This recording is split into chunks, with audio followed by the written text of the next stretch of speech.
तुम्ही या व्हिडिओवर क्लिक केल्याम ना मग आता तुमचं सगळं जीवनच बदलून जाणार आहे. फक्त शेवटपर्यंत नक्कीच बघा.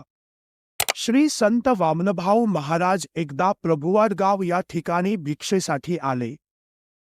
तेव्हा त्यांनी गावातील लोकांना सांगितले, आम्हाला गडावरच्या पंगतीसाठी आणि यज्ञासाठी लाल मिरच्या हव्या आहेत. त्यांनी गावक्यांना विनंती केली, कारण गावात भरपूर मिरच्या होत्या.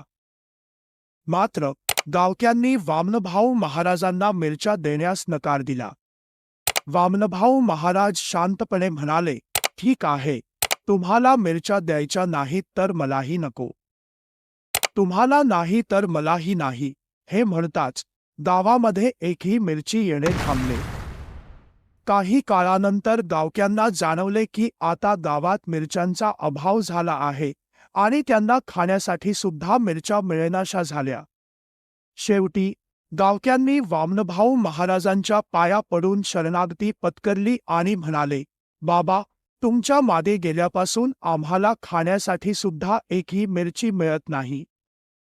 त्यावर वामनभाऊ महाराज म्हणाले, तुम्ही मला त्यावेळी मिरच्या दिल्या नाही, त्यामुळे तुम्हालाही मिरच्या मिळाल्या नाहीत.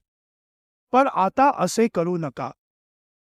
गावक्यांनी दिलगिरी व्यक्त केली आणि त्यानंतर पुन्हा गावात मिरच्यांचे भरपूर उत्पादन होऊ लागले. आजही प्रभुवाडगाव आणि आजूबाजूच्या शेवगाव, पाथर्डी, अहमदनगर जिल्ह्यातून मोठ्या प्रमाणात मिरच्या उत्पादन घेतल्या जातात आणि जगभरात प्रसिद्ध झाल्या आहेत.